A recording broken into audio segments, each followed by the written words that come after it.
Welcome, everybody, to Radicalized Truth Survives. I'm Heidi Kuda, and today High Fidelity and I are interviewing Professor Brooke Harrington, who wrote the brilliant book Offshore, Stealth, Wealth, and the New Colonialism.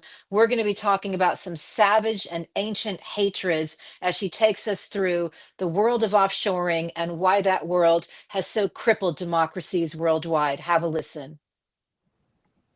Welcome so much, Brooke Harrington. We are so grateful that you're taking some time to be with us today. This is very exciting. I've been a fan, hearing you multiple times on Ruth Ben-Ghiat's Lucid Chats, and also just really admiring your work. And I'd love to start with something that you is kind of a theme through your book Offshore, where you talk about wealth management as secrecy experts. Because I love that. That is kind of like the code that you cracked in the work that you've done. And can you just start there so people get a kind of a lay of the land? Yes, thanks. The kind of places I've been studying for the last 17 years are often known by the shorthand of tax havens, but it's really a misleading term because what places like the Cayman Islands and Bermuda and Singapore are actually selling to rich people is secrecy. And that means Yeah. that even people who come from countries that don't impose taxes, like the Arab Peninsula, for example, doesn't have an income tax. Why would they put money offshore? Well, they're the biggest users of offshore because what they need is secrecy, not tax relief. And so Wow. tax relief is just one consequence of secrecy. And it's important to see this bigger picture if we're going to understand why offshore is such a threat, both to democracy and to the functioning of the world economy. Brilliant. And can you, to the layperson who knows very little about this world, which I think is the majority of people, including myself, can you explain why understanding this secret world is so incredibly important to this moment in time? Because democracy has been under siege globally, and it relates exactly to some of the reveals in this book. Yeah, I think it's important to understand what the offshore system is, especially if you're not a rich person who's capable of using that system, because it's it's the reason we can't have nice things. Um, Not just that rich people aren't paying their fair share of taxes, and that means that our government can't afford to deliver some services we need. Like maybe we could have national health care, maybe we could have high speed rail. I know there are political reasons we don't have those things, but one of the excuses always given for why we don't have them is, oh, there's not enough money. Well, indeed, there isn't enough money unless we cut big from other things, but there could be enough money if wealthy people simply paid their fair share of taxes. And by fair share, I mean what the law currently asks of them. Nothing more, but certainly nothing less. Right now, our problem is that lots of rich people are essentially paying zero in income taxes. There was a ProPublica study that came out recently showing that people like Elon Musk and Jeff Bezos, two of the richest men in the world, essentially pay zero or like on average 3% income tax. And the maximum statutory rate for really wealthy people is about 39%. So they're paying basically 1% or less of what they ought to pay. And somebody has to keep the lights on in government, and that ends up being us, middle class Right. people, working class people. So we are actually paying too much in taxes because the rich people won't pay anything basically. And we're still getting crappy government services, not exclusively, but in part because there isn't enough money in the wealthiest country in the world because the rich are keeping it to themselves, thanks in part to the use of the offshore financial system. Thank you so much for that. I just wanted to jump in because you mentioned Elon Musk, and in your book, you do a great job of reporting what we already kind of have talked about many times on this show, where somebody who benefited so much from government largesse, from the great unwashed, from all the tax breaks, is saying that he's going to deliver us to austerity. Like, can you just sort of enlighten us on that a bit? Well, there are actually a bunch of guys like that. The founders of Google, for example, were only able to found Google because they got taxpayer-funded grants from the National Science Foundation. You know that Wow. organization the Trump administration just cut funding for, or it froze funding for the NSF and the NIH?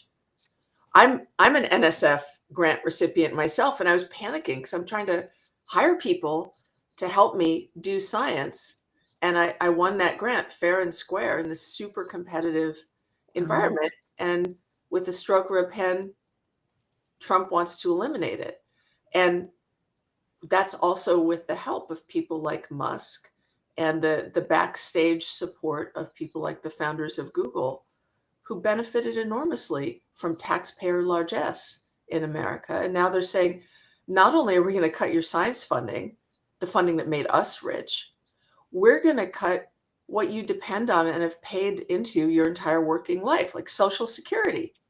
Wow. Like, I'm just approaching the age where I could get my Social Security payments. And I I know there are people who have nothing else. They have nothing else to live on. And like, I don't understand how anyone could have voted for this, for starving old people, because that's what we're going to have. People are going to die because the science infrastructure and the public health infrastructure are going to be hollowed out. But also people are going to die because they'll be evicted for lack of their social security check. They won't be able to buy groceries, or, Medicare and Medicaid are going to be slashed. Like, how many people have to die before all the people who voted for Trump, or what really gets me, the 37% of people who didn't vote? Yeah. Like, what's going to get them in the streets? That is a question I ask myself every day. For the last 10 days, I've woken up and said, well, is this going to be it? Is he going to do something so outrageous that Americans will rush to the streets and say, no mas? Like, I don't know. It should have happened a long time ago. Well, thank you so much for that. We've often said it's a war on empathy as well, and I appreciate your empathy because it goes beyond how it affects me and you. It's about how it affects the greater population at whole. It's everybody, all of us in this together. I've got a million more questions, but high fidelity, jump in, please. I actually agree with you. I've been saying for years now, how many bodies is it going to take before Yeah. Americans get it? Um, my question has to do with money, and we often think of money as just a measure of value, a currency to be traded. But I've recently, well, not recently, but over the past few years, I've come to realize that money is a weapon. Money is being weaponized against, our media properties have been taken by the ultra rich. Our social media platforms are owned by the ultra rich nation states. Um, the biggest deployment of money as a weapon that I have seen was the Russian laundromat after the fall of the USSR. Can you just tell us a little bit about that and how that money flowed, and just uh, the ways that money has been used to fight a war against freedom and democracy? Well, one thing that always astonishes me, and I keep checking to see if this is still true, is that 20% of Russians don't have indoor plumbing Yeah.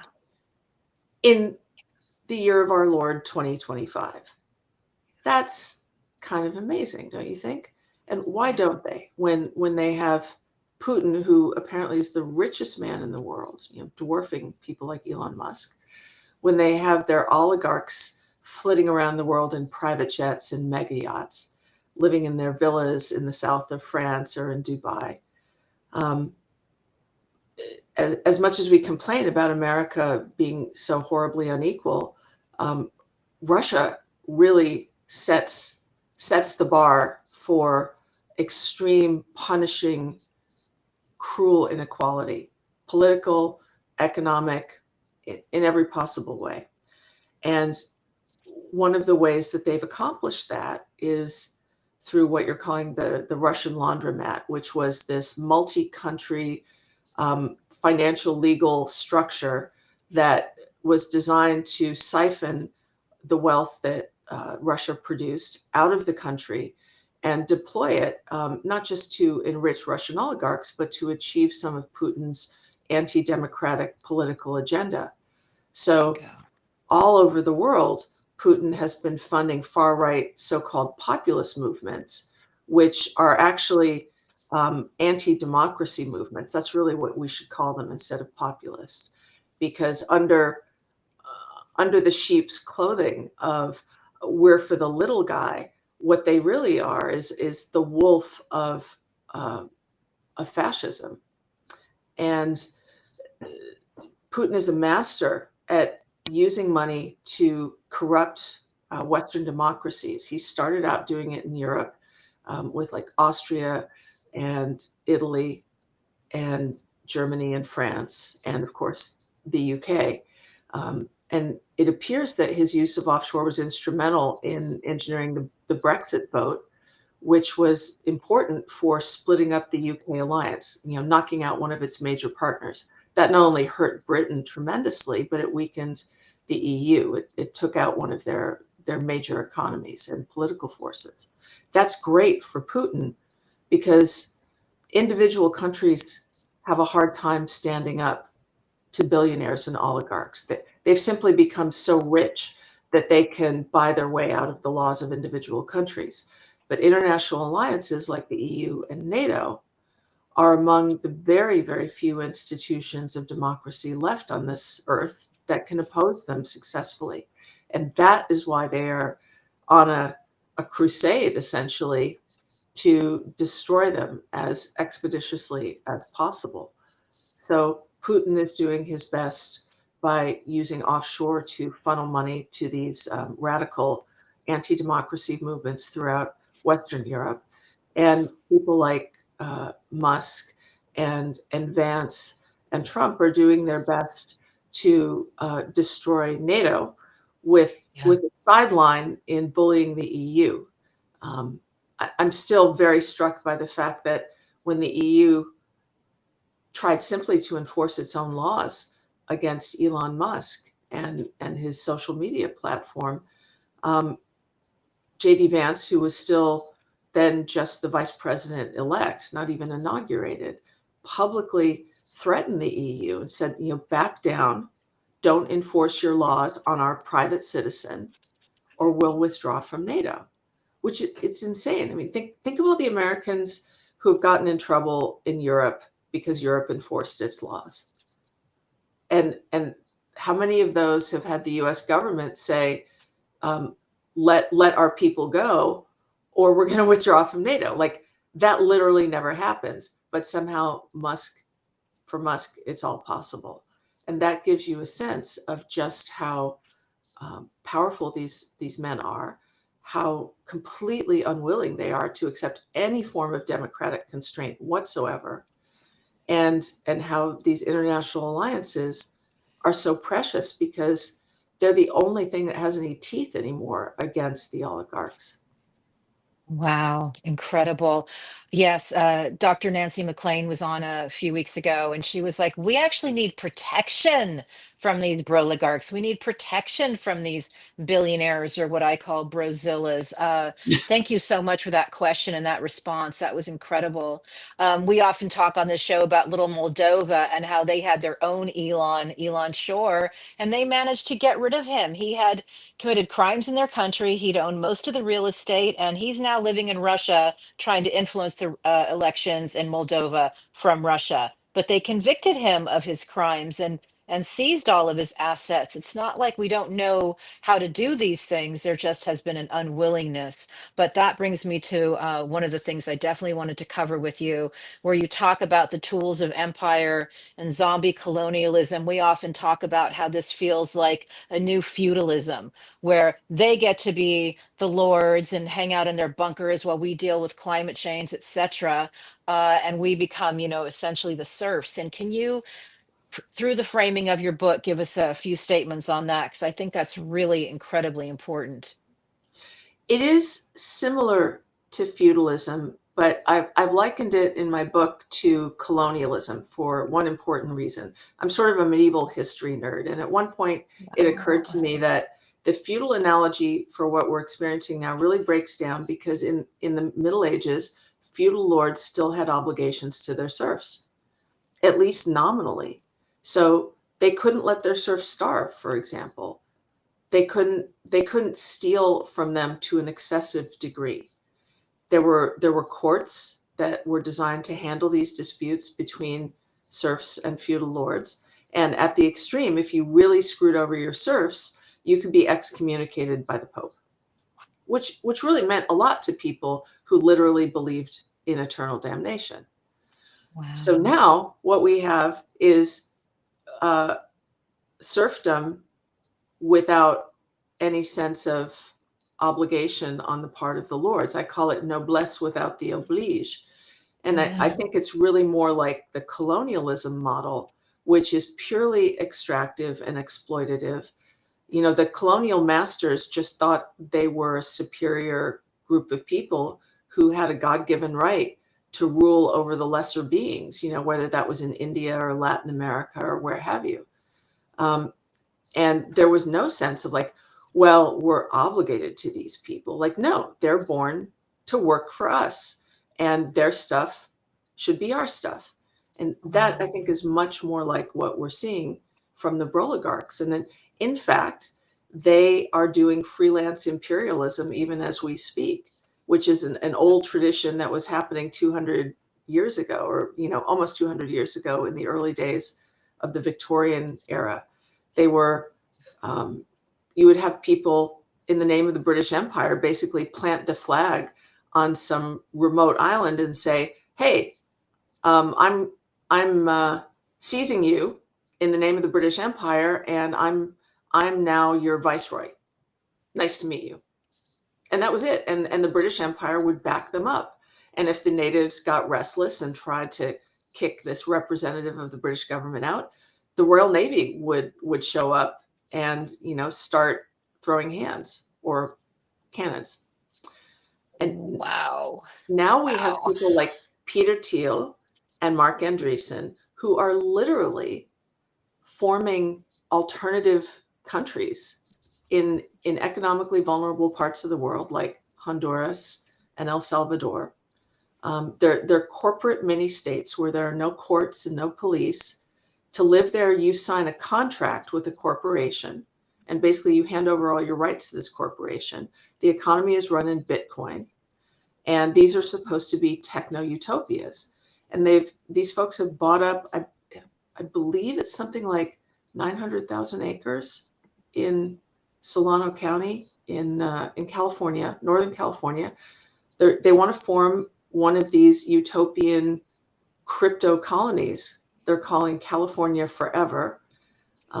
It's met with a lot of local resistance, as you can imagine, but the bros are trying to brute force their way through it. There's a great journalist in the Bay Area named Gil Duran who has Yeah. covered this extensively, but it's mind-boggling. They are literally trying to usurp the concept of the nation state and to usurp one of the two monopolies of the nation state, which is to issue legal, legitimate currency. And that's what crypto is for, is to undermine the power of the state by taking away one of its monopolies. And I heard you on Ruth break down crypto and its dangers to democracy in such a concise way. And I would love it for you to do that for our listeners, because it is still, this magic internet money is still something that people don't understand. And they certainly don't understand how it can be weaponized to harm, democratic nations. Well, one of the reasons that nation states have power is that they can monopolize two of the most important things in organizing society. One is the legitimate use of force. So that's like the military and the police. The other is the economy by monopolizing the right to create the one legitimate currency for the country. It wasn't that long ago in human history where every little town had its own currency and it was chaos. In fact, even the US was like that 200 years ago.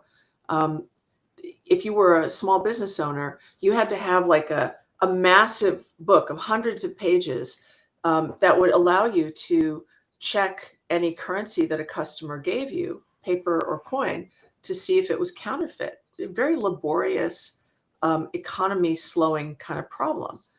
So it was a huge leap forward economically, socially, and politically for the United States to have a national currency and to crack down hard on any sorts of alternative currencies. Your listeners may know that if you sit down at a restaurant and sketch a dollar bill on the back of a napkin and it's sort of accurate looking, you might get a knock on your door from the Department of the Treasury, which enforces currency regulations, because that's considered an attempt to counterfeit. Now, they may just let you off with a slap on the wrist, but people have been arrested and put in prison for making good facsimiles of US currency. They take Wow. this seriously because our economy, the largest economy in the world, runs on people's full faith in the legitimacy of the US government and its ability not just to issue currency, but to control it. So that's why, when we face economic hard times, the Treasury Department doesn't just start printing more money for everyone and handing it out like, like beads at Mardi Gras. The reason you don't do that is, well, there are all kinds of economic reasons you don't do that, but it's really important to stabilize the economy in this way. That means your central government has to have control of the money supply, especially when your country holds the world's reserve currency. The equivalent of the euro, but for the world, is the US dollar. And that was an agreement made about 100 miles from here in Bretton Woods towards the end of the Second World War. An economist named John Maynard Keynes, whose ideas kind of saved the US during the Great Depression, he wanted there to be like a literal euro or world currency that would enable international trade to happen more easily so that we wouldn't have to deal with exchange rates and currency controls. That idea got nixed, but the next best thing, everyone thought, was the US dollar, because we were one of the few countries in the Western Alliance that was sort of still prosperous and whole after the Second World War. Of course, Pearl Harbor was bombed, but we weren't flattened the way that like France was flattened or Belgium was flattened in many places, or the UK. So our currency became the world currency. And many, many countries all over the world hold big investments in the US dollar. So if we start monkeying around with that, that doesn't just harm us who have our life savings in the dollar. Wow. It's like breaking this spider web of currency that holds together the whole world. It could cause a global financial catastrophe that might make 2008 look like amateur hour. It's the sort of Wow. thing that keeps me up at night. So when you hear people talking about crypto, it's not just this side project on the part of the oligarchs. They have made so bold as to get President Trump to promise to have a much bigger US cryptocurrency reserve, which means he wants to trade actual money, like the gold and currency in Fort Knox, for example, for the oligarchs' monopoly money, which is their cryptocurrency. The problem the oligarchs have is they're holding big investments in this monopoly money, but to their dismay, crypto hasn't made the transition into the real world as smoothly as they would have liked. Like, there are not many people who can pay their rent in crypto or buy groceries with crypto. There's some places that are trying to facilitate that, but for the most part, crypto is not well integrated into the American economy or the world economy. So instead of backing off and saying, well, maybe this is not such a great idea, the oligarchs are like, no, we're going to brute force this. We're going to buy the presidency, and we're going to tie our financial support to the president, to his promising to exchange our bags of monopoly money for bags of gold and real money. And then the big winners are them, and the big losers are us and basically the entire rest of the world, because that will weaken and undermine the value of the US dollar. Wow. It's just so shocking. I'm sure you saw that Trump had his big crypto moment right before he was inaugurated. And it's like I keep thinking of your words, like if that is your leader and those possibilities exist, then like I'm always asking, why isn't anybody doing anything? And it's like, you'd already kind of addressed that. People are afraid to go up against these brozillas, including Trump. I know on Ruth's show you talked about the possibilities.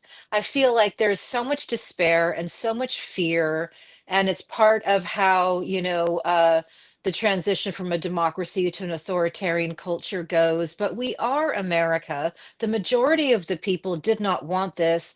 The majority of MAGA, I'm sure, didn't realize they were voting for billionaires to deliver them austerity and take away the things that, have kept their family alive and, any Medicare, et cetera. So is there anything that you can sort of plant a seed, um, with our viewers on where we can be empowered? Because I feel like we need to start at least small acts of resistance, at least start conversations. But where do you think people should turn to get out of despair and into action? Well, I'm going to break this down to two parts, political and economic. And I think the political playbook that we should adopt, by we, I mean people who love democracy and want to see it live to see another day. What we should do is essentially adopt the playbook that the Republicans have used since at least the era of Newt Gingrich, which is um, run for local office. For example, a mentor of mine, who I think is actually a very wise man and someone I respect greatly, he's retired, but in retirement, he's decided to run for elected office in his little tiny town of like 1,000 people. He's going to be a tread of the library system. Why? Because we live in a very right-wing state, so-called libertarian, but these folks like to ban books. And he wants to be the bulwark against any attempt to ban Love books. that. Same thing with school board. So Republicans for decades have been getting people to run for these neglected local offices and to sort of occupy them, um, almost like Stalinist cadres did in the 1930s, and bend them towards political ends. And we can do that too, and we can bend those offices towards their original purpose of serving democracy. And to do that, we'll need to repel anti-democratic forces. That is a long process, though. In the shorter term, the reason I referred to Newt Gingrich is for those of us who are Gen Xers or older, we remember like the pre-Gingrich era in which there was at least some simulation of bipartisanship in Congress. Yeah. And Gingrich, 30 years ago, said, no, this is war. And our job as the Republican Party is to obstruct every single thing that a Democratic administration attempts to do, whether we actually believe in the policy or support the policy or not. Obstruction is our game here. And that continued not just through the Clinton administration, both terms, but all through the Obama administration, both terms. And then we saw it again during the Biden administration. So two can play at that game. Obstruct, obstruct, obstruct, make Yeah. every single error, make the GOP pay dearly for it, um, and throw sand in the gears at every possible moment. Apparently, that was very successful in slowing down the progress of fascism in other countries. So that's what I would say is like short-term and long-term political strategy.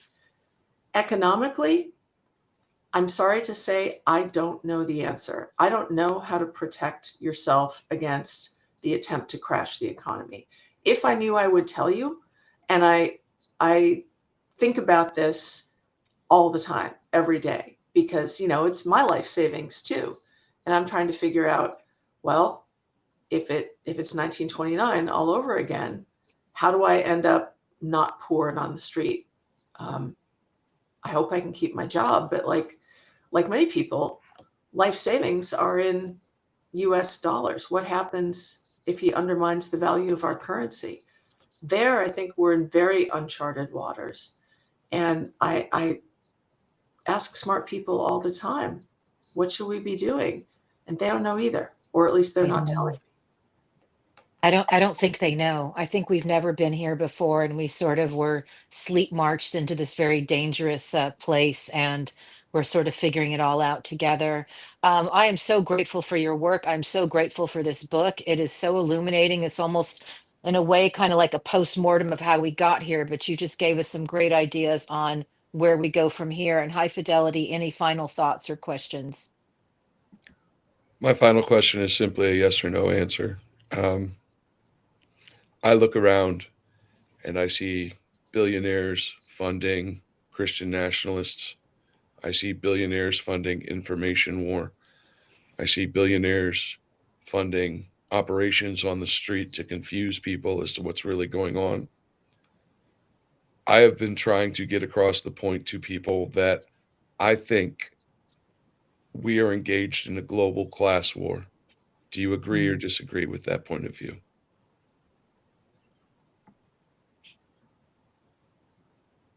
I'm thinking. Um, I see where you're going, but I wouldn't call it a class war. It's worse than that. Like we sort of know what to do. There's historical precedent for class war. Um, this is, I'm not even sure there are words for this. It's like it's a hostile fascist takeover. So it's not just rich people. It's rich people who are derive their power from millions of violent armed individuals who are willing to kill their fellow citizens over the kind of small differences of opinion that used to be normal in democracies, Yeah. or differences of ethnicity or religion. Like, you know what happened in Rwanda 30 years ago, where you had the Hutus and Hutus. Tutsis murdering each other en masse, basically as a result of propaganda through Radio des Mille Collines. That wasn't a class war so much as um, a civil war orchestrated by anti-democracy forces, some of whom were rich people, but others of whom were just people who hated democracy. They were warlords, essentially. Yeah. Maybe they wanted to be rich one day, but they may not have been rich at the time. There's something far more